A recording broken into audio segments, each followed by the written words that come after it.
USA business mogul was diagnosed of a dead brain disease and he needed a brain transplant. I mean, he had a chance to choose from the range of everybody who has ever lived. He could be replicated. There's a device that can replace the brain of a particular person with any sort of brain that you want will be cloned and will be planted in you, and you'll be able to function the way you want to function. Maybe exactly as the person who had the brain before. You can optimize it, you can be better. Normally you are given 3 options. You choose from the 3 options whose brain you would most prefer. The doctors would carry out a survey on you, 3 people that will best fit you, and they selected these 3 options. And when they asked him whose brain he would have, would it be Albert Einstein, the most intelligent man of the last 100 years? The man said a resounding no. Okay, the doctor said, would it be Bill Gates, the founder of Microsoft, the world's richest corporatorist? But the man said another resounding no. And they said, okay, there's a billionaire president, the most powerful man in the world right now. His name is Donald Trump. Would you like his brain? And the old man said no. And then this time around, he said it with sentiment. And so the people were wondering, if none of these people appeals to you, whose brain would you have?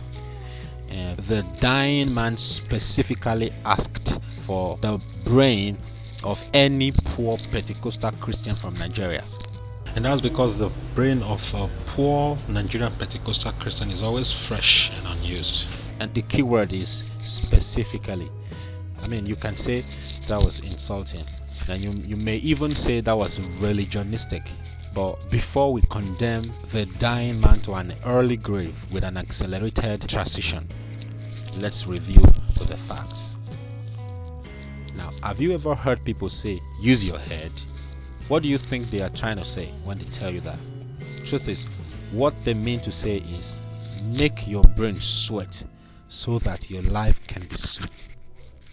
They are trying to say, think so that your brain does not start to stink.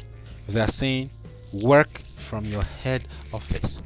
Now, did you know that you are the CEO of your Personal Services Incorporated? I mean, why not? You're a company, you're a business entity. Now, as the CEO of your Personal Services Incorporated, you need an office to work. But this kind of office is not the kind of office you go looking for resources. The good news is that you don't have to go sourcing for funds to rent one office, or to decorate your office, to design it, to brand it. No, that's not the kind of office we call your head office. We all came into this world with our head office affixed to our body.